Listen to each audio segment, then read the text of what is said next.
श्री स्वामी समर्थ. स्वामी कृपा ज्योतिष मध्ये मी भास्कराचार्य मंजुषा जोशी आपलं हार्दिक स्वागत करते. आज आपण समजून घेत आहोत राहुदेव जागृत अवस्थेमध्ये येत आहेत. 3 सप्टेंबर पासून पुढील 16 महिन्यांसाठी राहुदेवांचं हे गोचर राहणार आहे. कुंभ राशीतनं तुमच्या राशीपत्रिकेतील षष्ठ भावातनं त्रिक भावातनं राहुदेव गोचर करतायत. त्यामुळे आता तुमच्या जीवनामध्ये सगळ्यात महत्वपूर्ण प्रथम गोष्ट जी घडत होती, सातत्याने शत्रुपीडा, त्यामुळे मानसिक त्रास, सातत्याने स्पर्धक निर्मिती, कार्यक्षेत्रामध्ये स्पर्धक निर्मिती हा जो प्रकार होत होता त्यामधनं तर तुम्ही बाहेर पडू शकणार आहात. षष्ठ स्थानातनं त्रिक स्थानातनं राहुदेवांचं गोचर होत आहे. आता राहुदेव कुंभ राशीतनं गोचर करतायत, मित्र राशीतनं मित्राच्या घरातनं गोचर करतायत. राहुदेव निश्चित तुम्हाला चांगलं फळ देऊ शकतात. राहुदेव सगळ्यात महत्वाचं प्रथम चांगलं फळ देतील ते म्हणजे शत्रुपीडा नष्ट करतील. स्पर्धक निर्मिती सातत्याने कार्यक्षेत्रामध्ये होत आहे, त्यामध्ये सुद्धा समतोल साधला जाईल. त्यामध्ये सुद्धा ज्या काही चिंता काळजी त्यामुळे तुमची वाढत होती स्पर्धक निर्मितीमुळे, तर तिथे सुद्धा तुम्हाला थोडंसं शांत करतील. मनस्वास्थ्य निर्माण करून देणारी स्थिती आहे. सगळ्यात चांगलं फळ मिळू शकतं ते म्हणजे ज्यांना आरोग्याच्या सातत्याने तक्रारी होत्या, स्त्री पुरुष दोन्ही वर्गाला, तर त्या तक्रारी कमी करतील. ज्येष्ठ नागरिकांना सांगू इच्छिते, तुमच्यासाठी जो चिंतेचा काळ होता, सातत्याने तुम्हाला प्रत्येक गोष्टीची चिंता वाटत होती आणि त्या माध्यमातून तुम्ही त्याचं चिंतन करत होता आणि त्याचा तुमच्या स्वतःच्या शरीरावरती मोठा परिणाम होत होता. राहुदेव षष्ठात आले की ते पंचम दृष्टीने तुमच्या कर्मस्थानाला पाहतात. त्यामुळे उद्योग व्यवसाय डेव्हलप कसा करायचा, त्यामध्ये नाविन्य कसं आणायचं, परिवर्तन कसं घडलं पाहिजे, त्या तुमच्या व्यवसायाला उच्च स्तरावर कसं घेऊन गेलं पाहिजे, या सगळ्या गोष्टीचा बारकाईने विचार आणि कृती अशा दोन्ही गोष्टी तुम्हाला आता या दरम्यान दिसून येणार आहेत. त्यामुळे सातत्याने कार्यरत राहा, प्रत्येक गोष्टीचा बारकाईने आढावा घ्या, विशेष त्या गोष्टींवरती काम करा. निश्चित तुम्ही व्यवसायामध्ये उत्तम यश संपादन करू शकता. नोकरीमध्ये परिवर्तन, बदल किंवा नोकरीमध्ये उच्च पदे, अधिकार प्राप्त करून देणारी स्थिती आहे. प्रमोशनचे चान्सेस तुम्हाला येऊ शकतात. नक्कीच तुम्ही नोकरीमध्ये उत्तम कार्य करायचं आहे. याच बरोबर राहुदेव तुम्हाला कर्मनिष्ठ करतील. माझं काम आहे, मला ते केलंच पाहिजे, अशा पद्धतीने तुमचा स्वभाव निर्माण करतील या पुढील 16 महिन्यांसाठी. याच बरोबर राहुदेव त्यात राशीपत्रिकेतील 12व्या घरावरती दृष्टी देत आहेत. त्यामुळे 12व्या घराचं सुख प्रदान करून देतील. 12वं घर खर्चाचं आहे, कुठल्याही प्रकारचं व्यसनाचं आहे. त्यामुळे कुठलंही व्यसन तुम्हाला असेल तर त्या व्यसनातनं बाहेर पडण्यासाठी, आध्यात्मिक प्रगतीचा मार्ग मोकळा करण्यासाठी राहुदेवांची कृपा म्हणता येईल. तुम्ही आध्यात्मिक बैठक वाढवणार आहात. जप, ध्यान, धारणा यामुळे तुमचं मन रमणार आहे. व्यसनाधीन असाल तर नक्कीच व्यसन कमी करणं आणि संपुष्टात आणणं असा सल्ला माझा तुम्हाला राहील. नक्कीच या दरम्यान तुम्ही प्रयत्न करू शकता. तुम्ही त्यातनं बाहेर पडू शकणार आहात. परदेशात, परराज्यात जाण्याची संधी, सुवर्ण संधी तुम्हाला मिळू शकते. तुम्ही शिक्षणासाठी किंवा MNC कंपनीमध्ये जॉबसाठी ट्राय करत आहात, नक्की करा. या दरम्यान तुम्ही केलेल्या प्रयत्नांना यश येऊ शकतं. खर्च अफाट होतोय, अनंत प्रकारचे खर्च तुम्हाला सातत्याने समोर भेडसावत आहेत, त्यातनं तुम्ही बाहेर पडू शकणार आहात.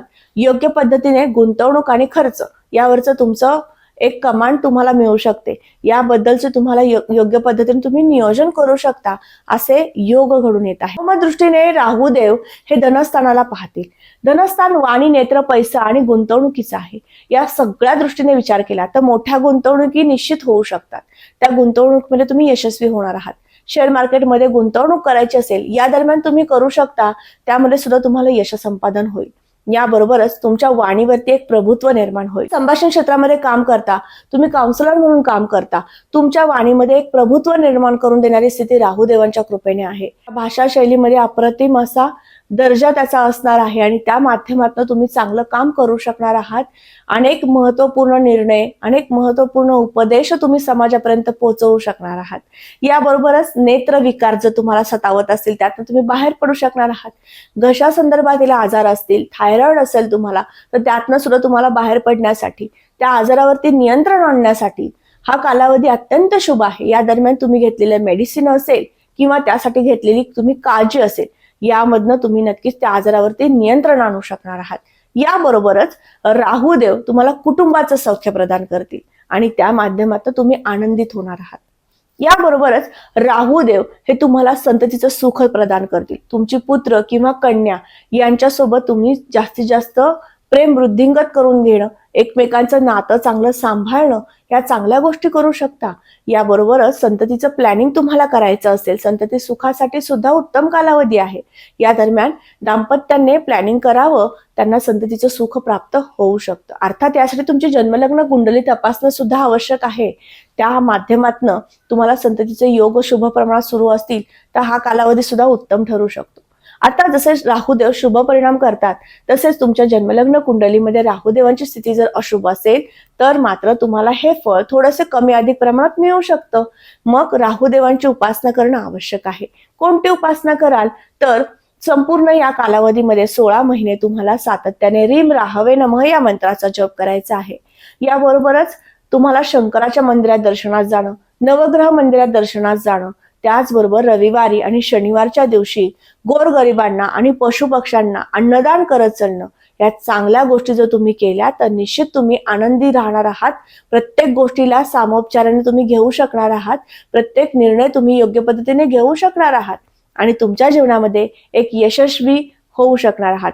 उद्योजक असो किंवा नोकरी करणारा वर्ग असो, यांना सांगू इच्छिते, तुम्ही जास्तीत जास्त कर्मनिष्ठ होणार आहात. प्रत्येक काम मला करायचंय, मला ते काम केलंच पाहिजे, अशा भावनेने तुम्ही ते प्रत्येक काम हाताळणार आहात. मग तुम्हाला तुमचा स्वभाव यामध्ये आत्मविश्वास मोठ्या स्वरूपात असणार आहे.